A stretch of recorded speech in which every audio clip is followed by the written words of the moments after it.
All right. Good day, champions. This is Noble Mike Jamison for another episode of Game Time. If you haven't already, subscribe to the Noble Mike TV.com channel. Please do so. We broadcast twice a week on Mondays and Fridays, giving you valuable content that you can utilize to actually change your life, right? And so we're excited today to have another episode. One of my favorite topics. Today's topic is called "What is a Defining Moment?"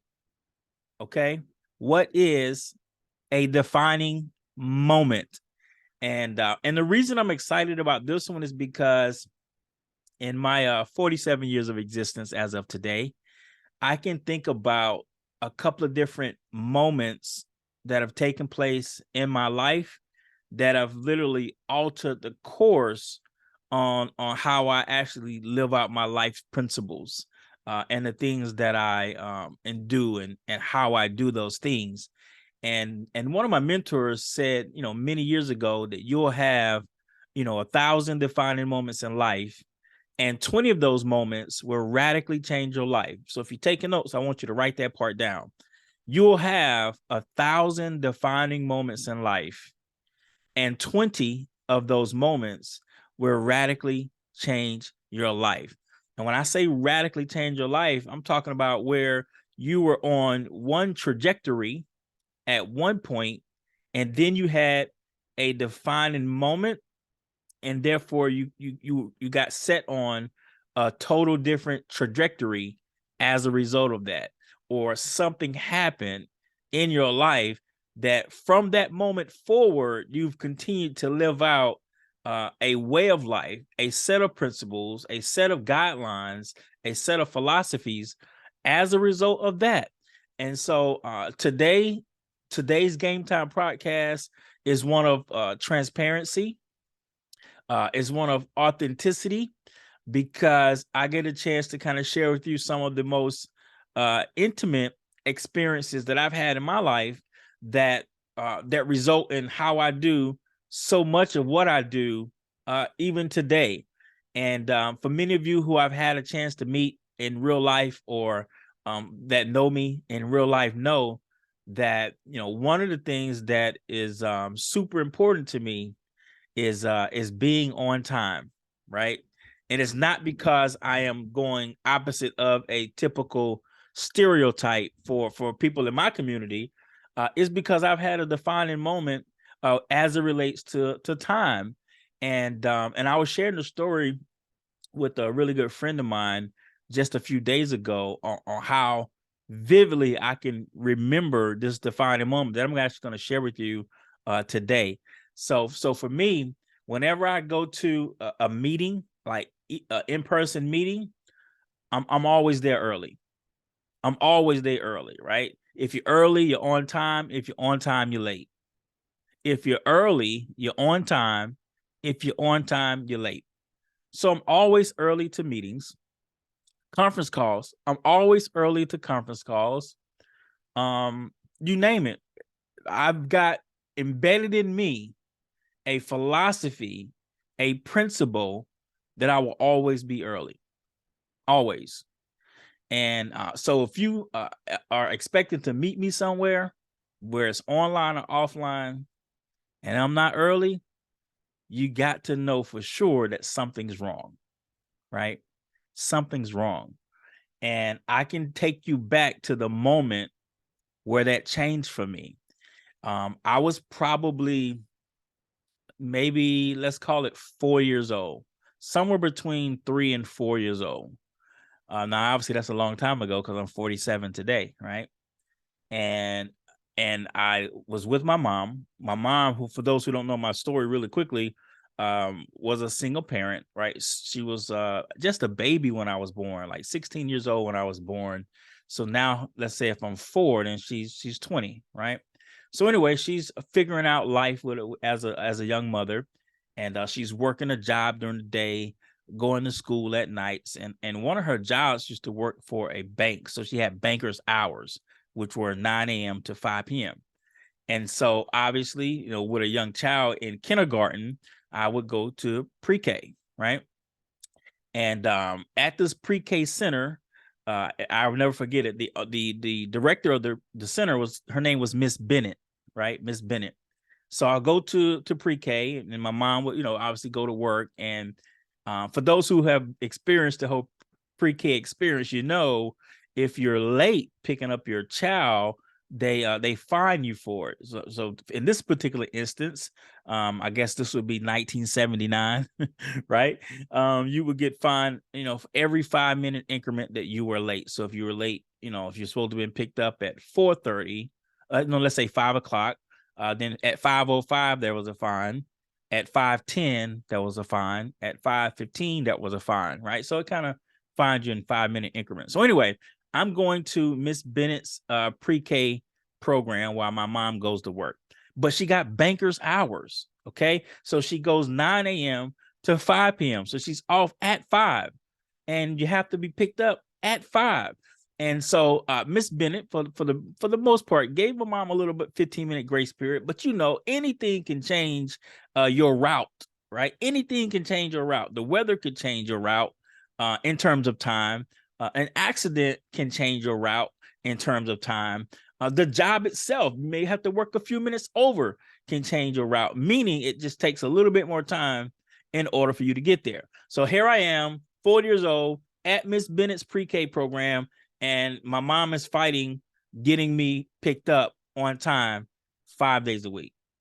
5 days a week. So as a kid, I would be so sad, right? So sad, because I'm sharing with you now with hindsight what was happening. But as a 4-year-old, I'm always, not sometimes, I'm always the last kid to be picked up from the pre-K center. Always. So I watch every other kid walk out the door with their mom or their dad or their grandma or whatever, and I'm last every day, 5 days a week, right? And so I mean, I'm scared, right? I'm scared. I'm sad. I'm like, why am I always last? Where's my mom? And blah, blah, blah. And then you got the grace period situation. So it's one thing to be last, but it's the other thing to have, it's 15 minutes past 5.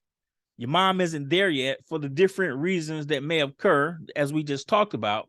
So Miss Bennett, being the director of the center, would take me home with her, right? So I would literally get in the car. And again, it's 1979. She would take me home with her, and she wasn't happy about it, just to be perfectly honest with you. And because of the circumstance, she would take her frustration out on me as a 4-year-old kid. So now I'm dealing with an unhappy director who's got to take a kid home, 3 to 4 times out of the week. Let's call it 3 times out of every week. And so when I got to her house, she would make me literally sit by the door. She had a chair right by the door, so I wasn't able to kind of like roam freely through her home as a guest or a family member, or just welcome into her home. Her frustration made me sit by the door, right, until my mom came to pick me up from her house.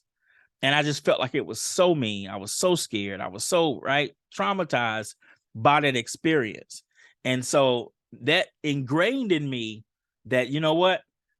I'm never going to be late. I never want to be in this position again, right? I never want to put people in that position myself. So from the moment that I can remember, right, 4 years old, it's ingrained in me that defining moment on how I felt and the circumstances that created it makes me early today, right, at the age of 47. Right. That's a defining moment. I'll never forget it. That's why I can tell you the details just like they're yesterday. That was one thing. That was the first thing that put me on the course on how I handle time and when I show up to events and things of that nature. That was one thing. I'm never late. Right. Like I said, if I am, that it's an extreme circumstance that has caused that. OK, that was one defining moment. 4 years old. I never forget it. The next defining moment as it relates to time. Now, the reason I'm sharing these with you, because I want you, after today's podcast, to write down maybe your top 3 to 5 defining moments. There's something that makes up your character that you do that's a direct result, a direct reflection of the defining moments that you've had in your life, right? They make up who you are.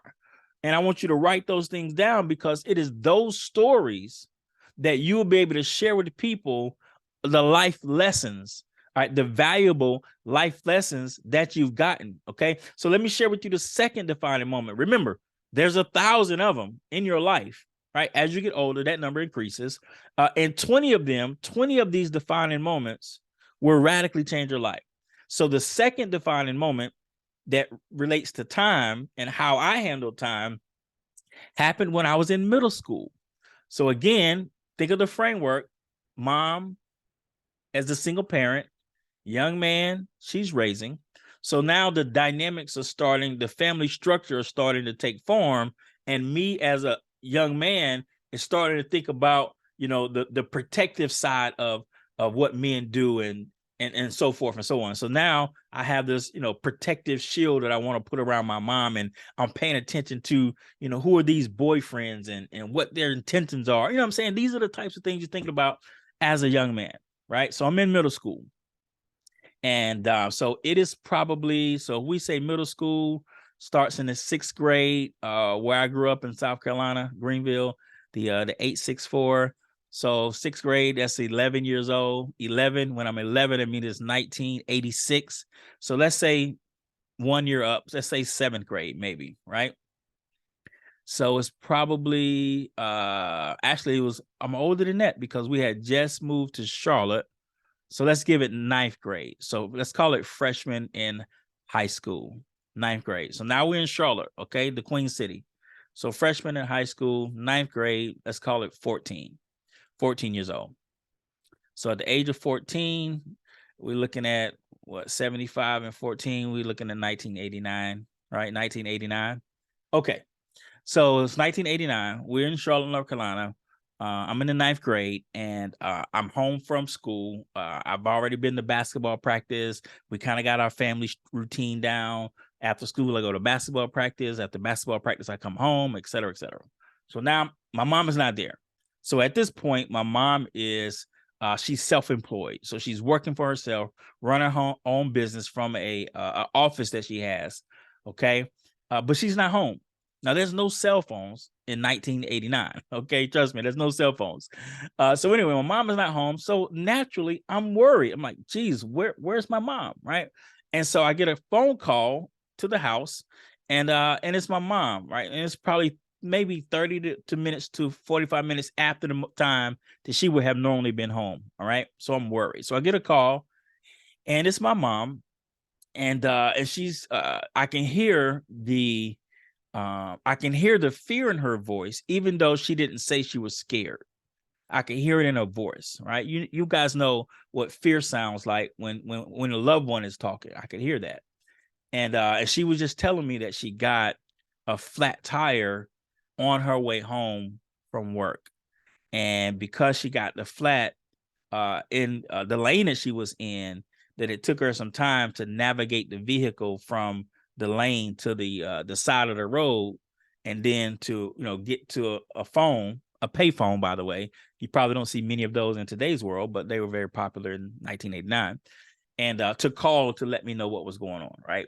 But needless to say, this was 45 minutes after she should have been home in my mind. So I'm terrified and scared. Okay. And she wanted to let me know that a gentleman had stopped, saw her, flat tire, changed her flat tire, and brought her and basically made sure she got home safely. Right. And for me as a young man at that age, 14 years old, I was so thankful for this gentleman that took the time to stop on the side of the road to change my mom's flat tire, so she wouldn't, be on the news as some tragedy, because we got so many crazy people in the world.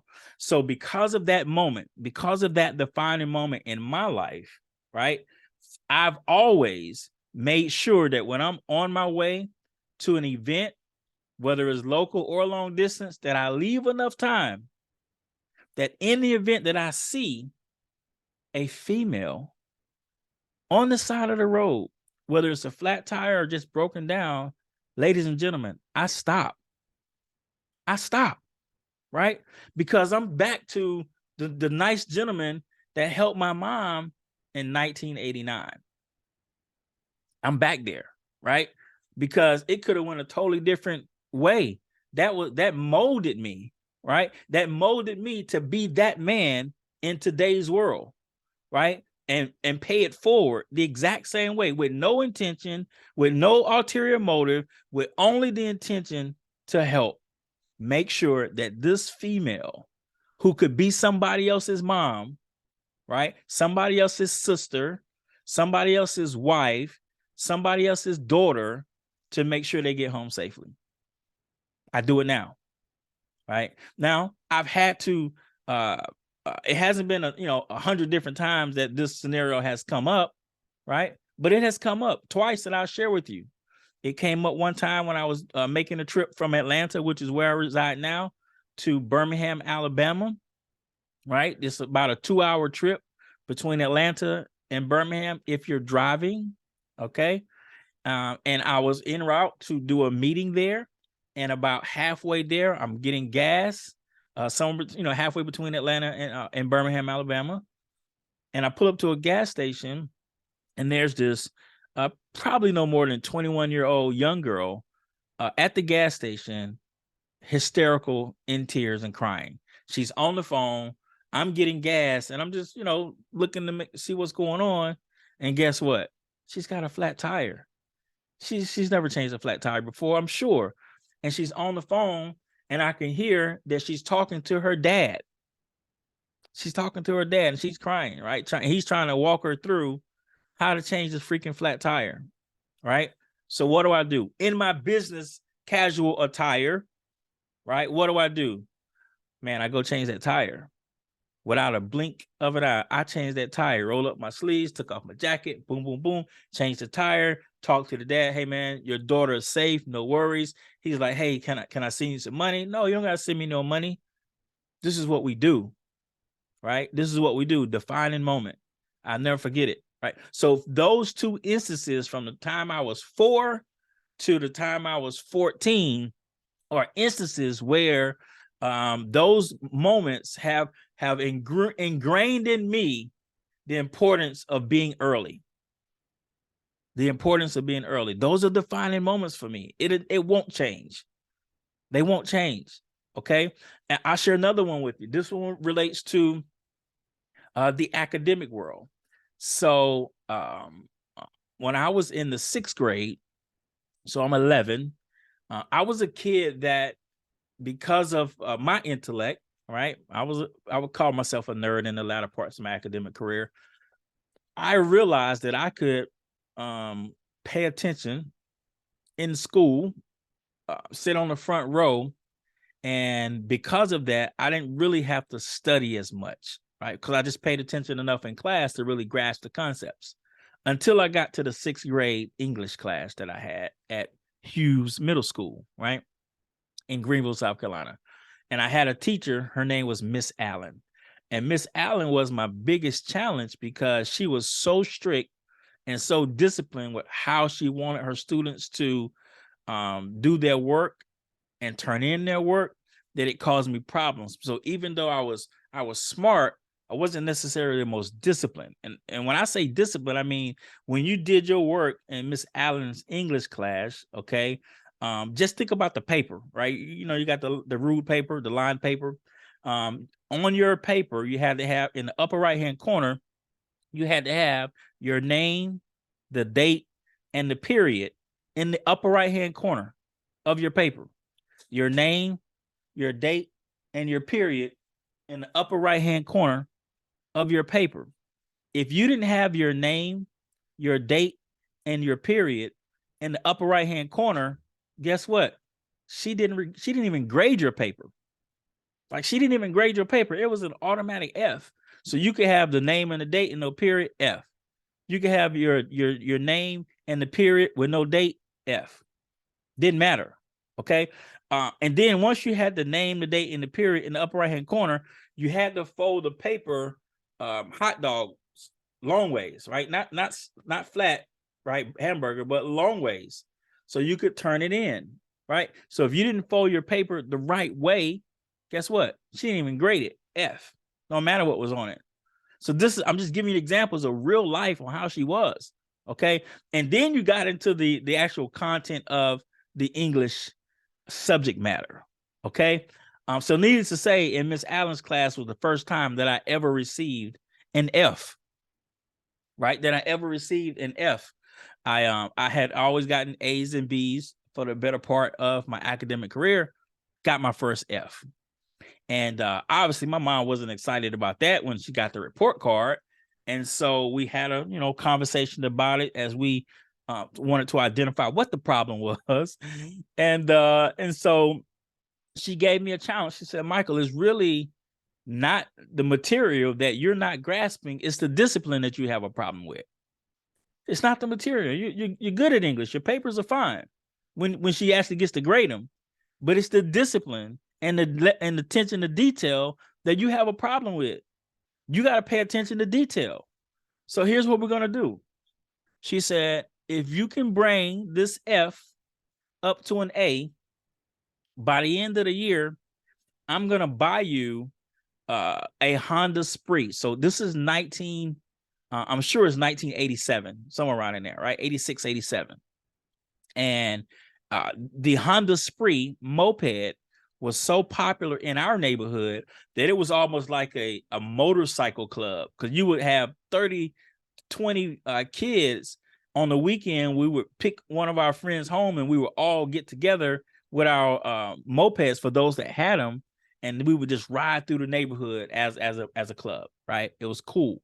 But they were not cheap. They were like $700. Right. Again, this is 1986, 1987. And I knew that for my mom to tell me that she would buy me this Honda Spree moped for $700 in 1987 was almost like having a Cadillac car for me at that age, because just the cost of it was astronomical. All right. But I accepted the challenge my mom gave me. I accepted the challenge. So I went to class. I did what I normally do, paid attention. But now I'm not only paying attention to the content, I'm paying attention to the details. Right? I'm disciplined with my work. Not just my work, I'm disciplined with my work. And throughout the rest of the remainder of the year, I brought that F up to an A. And my mom held true to her word. She bought me that Honda Spree. And it meant everything to me. Right? Because it was the first time that academically I had to challenge myself to be better. That's why it's a defining moment for me, because everybody at some point thinks that, maybe they don't have it. Like maybe they can achieve it. Like maybe they're not smart enough. Maybe they're not good enough. Everybody at some point has some type of doubt. Even the greatest leaders, I'm sure, at some point in their life had some type of doubt.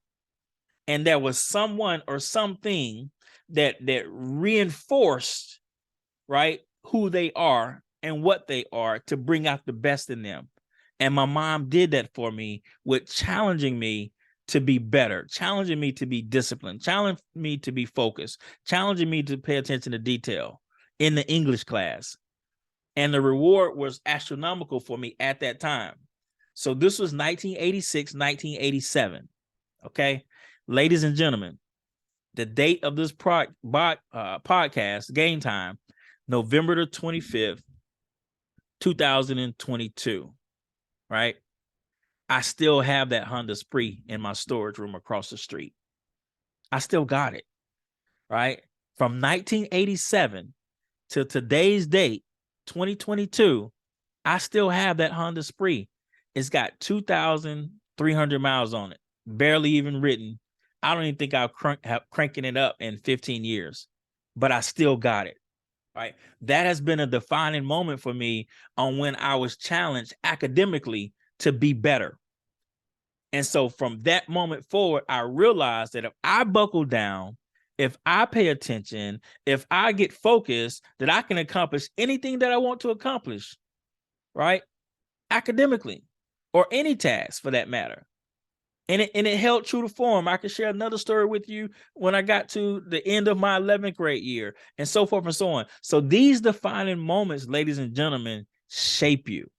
So today, right, there's 1,000 defining moments. 20 of them will radically change your life. So today I realize if there's some task that I am giving or have given to myself to accomplish, guess what?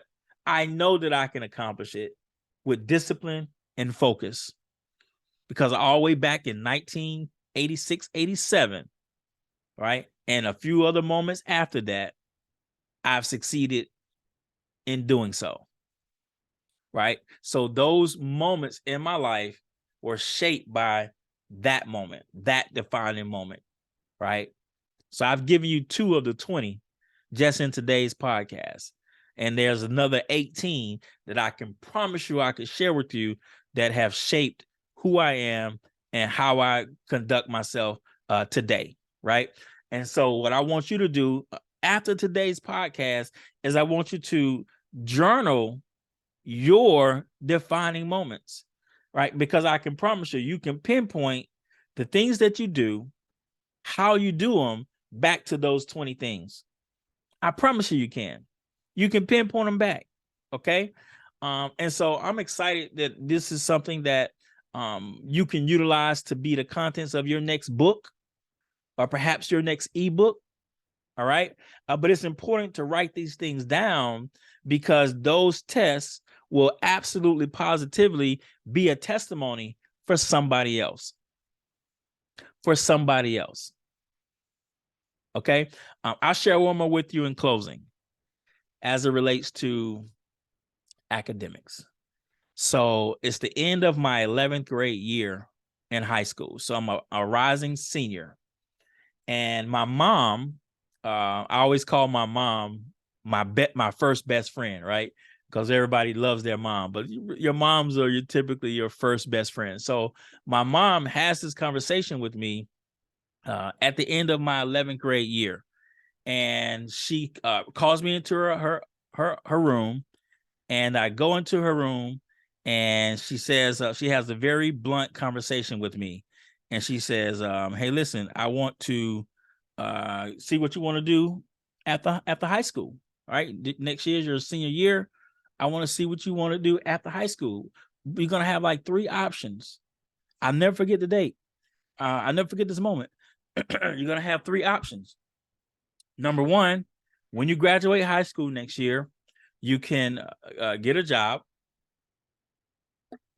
but based on the type of clothes that you like to wear and the type of shoes you like to buy, all right, a typical laboring job is probably not going to suffice, but that is one of your options. She said, number 2, you can go into the military, any branch of force, Army, Navy, Air Force, Marine. That choice is yours, right? And we've had some military members of my grandpa was in the military, a couple of uncles and cousins were in the military, but that's an option. She said, number 3, you can go to college, which I recommend. Is her exact words. I recommend you go to college, but this is your choice. This is your life. Because with a degree, you have a better chance of working a higher wage and higher income. It's not guaranteed. It just betters the opportunities. Nothing guaranteed. It just betters the opportunity. So I would suggest you go to college, but that choice is yours. Number 1, go right into the workforce. Number 2, go into the military. Number 3, go to college. But whatever you decide to do, again, that choice is yours. Whatever you decide to do, regardless of your choice, you got to leave this house. And she said it exactly like that, as stern. And as a 17-year-old kid, it hurt my feelings. It hurt my feelings, right? I didn't cry in front of her. My eyes welled up. I went to my room and cried, right, minutes later, because I felt like she was like kicking me out her house. But with hindsight, here's a mother raising a young man to be a man, and she wanted to instill in me responsibility right away, right? Not dependent, but being independent. And that conversation stands out to me because I knew that whatever decision I made, it was going to be my own. I'm gonna have to live with it. And I knew that I had to leave her house, right? I had to leave her house. Whichever I decided to do, the result was I had to be independent as a young Black man in America. And I decided to go to college. But here's where the challenge was. When I went to my counselor's office and said, hey, I want to go to college. My rising up and coming year, I'm a senior. And my counselor said, well, what do you want to be? I was like, I don't know. So she gave me this book of careers. It's like this, it was as thick as a dictionary. I never forget it. She gave me a book of careers. She said, look, take this home for the weekend, look through and see which type of career fit what you like to do. Now, the reason this is important is because this book of careers at the very back had like a questionnaire, and you would answer certain questions based off of, do you like science and do you like math? And so it had a bunch of questions in there. And as you answer the questions, it would basically tell you which type of careers fit the things that you like to do academically. And so for me, it was engineering. So by the time I answered all of the questionnaires, it said that I would be best fit as an engineer or an architect, right? And so I went back to my counselor the following Monday and said, hey, I think engineering is what I want to be based off this career survey that I took and the things that I'm good at, math and science. It says, hey, I should be an engineer, okay? Because, you know, you heard the saying, if you love what you do, you never work a day in your life, right? If you love what you do, you never work a day in your life. That's from the Greatest Salesman in the World, by the way, an amazing book. So anyway, I need to be an engineer. So she pulls out my grades and say, hey, look, Michael, for the better part of 3 years in high school, you've been a slightly above average student, right? B's, right? And I remember I told you, academically, I could just go to class, pay attention, don't have to study, and I can make B's with my eyes closed, right? So I'm a B and C student, okay, without even preparing much. And she said, if you really want to be an engineer and you want to financial assistance like grants and scholarships and stuff, you need to bring your GPA up from where it is right now, like a 3.0. That's what a B is, a 3.0. You need to really be a 3.5. You need to be a 3.5 to qualify for most grants and scholarships, which is like a B plus. And she said, you got a 3.0, which is not bad, right? It's not bad to have a B, but it's not enough to get you grants and scholarships. You need a 3.5. Well, ladies and gentlemen, if you're doing math and you got a 3.0, the only way to get a 3.5 is to average it out with a 4.0, because a 4.0 and a 3.0 divided by 2 is a 3.5. So in order for me to get the grade average that I need to get into the engineering school that I want, I needed to ace my senior year with a perfect 4.0. I needed to ace my senior year, all A's, in order to get my GPA up from a 3.0 to a 3.5. Ladies and gentlemen, my senior year in high school is a perfect 4.0. A perfect 4.0. You talk about discipline, you talk about focus, sustained over a period of time, an entire year, and my GPA was a 3.56 when I graduated. And I got into an engineering school, and I graduated with a degree in computer science, and I got 3 offers out of college, and off to the races with my corporate career. The defining moment, right, in my mother's bedroom, having that conversation dramatically altered the course of my life. Dramatically altered the course of my life, right? They're there. Right. So I want you to, at the conclusion of this podcast, I want you to write down your top 3, your top 5 defining moments in life. You got 1,000 of them, but 20 of them will radically change your life. I want you to write down your top 5 today. Okay. You'll get to the other 15, right? Perhaps over the weekend. But today I want you to write down the top 5. Okay. And internalize them, read them, and share them. They're life lessons. that many people in this world will be able to grow from. Okay. So listen, this has been another episode of Game Time. If you haven't subscribed to the channel, please do so at this time. Share with your friends, share with your loved ones. We're bringing as much value to the marketplace as we can to help change your life. Thank you so much for chiming in. Take care and take charge.